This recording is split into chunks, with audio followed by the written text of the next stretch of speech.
There is one more thing.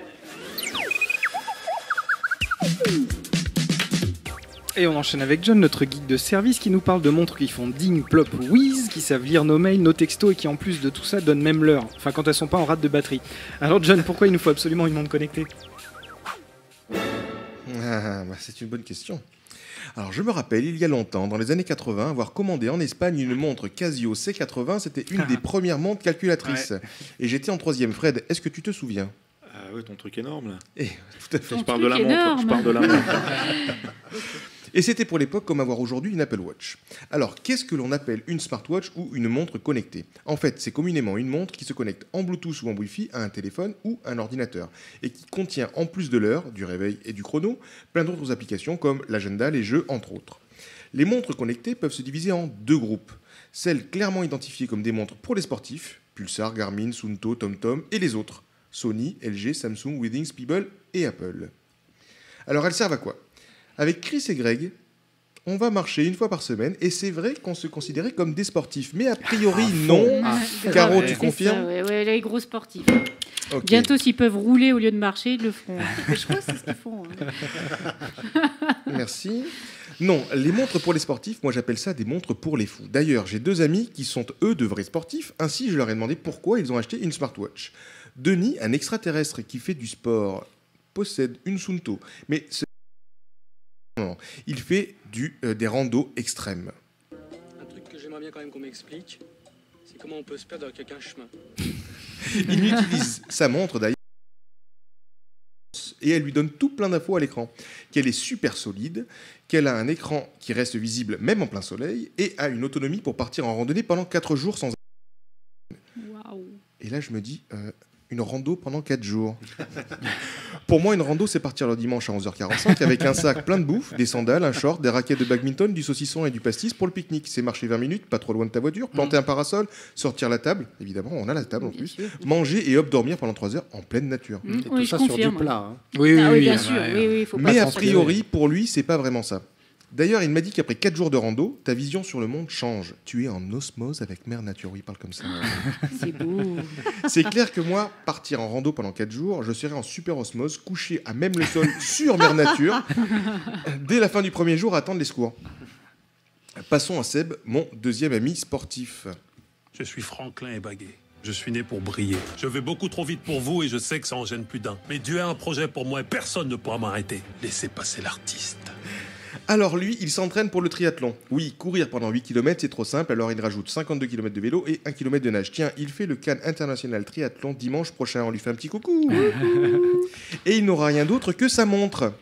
Non, les filles, il y aura aussi des vêtements. Hein. Non, mais c'est pas possible. On n'ira pas voir alors, finalement.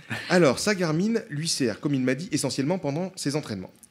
Elle lui donne le nombre de mouvements de bras, quand il nage, la distance qu'il parcourt dans l'eau, sa foulée quand il court, son oscillation, à savoir si son buste est trop en avant ou trop en arrière.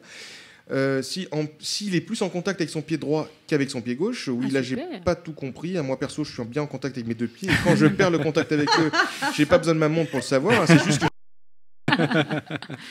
elle peut aussi faire compteur de vélo avec tout plein d'infos en plus de la vitesse. Toutes ces données collectées lui permettent de s'améliorer et même de se dépasser à chaque sortie. Enfin, n'est pas sportif qui veut, n'est-ce pas? Regarde. Pour les autres gens normaux, il reste les smartwatches grand public. Là, je vais me concentrer essentiellement sur l'Apple Watch qui représente presque 80% de part de marché des montres connectées, toutes marques confondues. 80% quand même. Wow, c'est énorme. D'après une étude qui remonte à novembre 2015, l'Apple Watch sert pour 96% des utilisateurs à... Donnez-leur. Oui, ça reste une montre avant tout. Hein. Non, plus sérieusement, elle sert à lire des textos et à y répondre. Elle peut servir à recevoir des appels avant que tu cherches... alors que tu cherches désespérément où tu as rangé ton iPhone, n'est-ce pas les filles? C'est vrai que ça c'est pas mal. Je dois dire. Moi, j'utilise aussi pour allumer ou éteindre mes lampes et mes calories brûlées pendant la journée. Et c'est vrai qu'il faudrait que je consulte un peu plus d'ailleurs, surtout quand je fais du sport intensif avec mes 2 compères. Ouais. Genre il s'asseye sur un parapet, quoi. Je m'en sers aussi pour connaître la météo sur mon iPhone ou sur la montre directement via mon casque Bluetooth. Et je crois que j'ai à peu près fait le tour. Ouais. Alors oui, c'est vrai que ça peut paraître léger et que du coup, je peux comprendre que l'engouement d'une smartwatch aujourd'hui reste marginal. Ce que j'adore, premièrement, c'est son look. Ça, on aime ou on n'aime pas. Hein. On aime. C'est simpliste. On aime. On aime tous. On aime. Ouais, bon. J'aime qu'elle soit étanche. Et j'ai pas testé de descendre à plus de 2 mètres sous l'eau parce qu'il faut pas déconner non plus. Hein. La multitude de bracelets qui permettent vraiment d'avoir l'impression de changer de montre. Son autonomie de 2 jours. Et oui, je ne dors pas avec. Et donc, de brancher la nuit, ça ne me dérange pas. Surtout quand elle fonctionne avec un système de réveil, de radio-réveil, pour ça, qui est vraiment bien foutu. Très bien.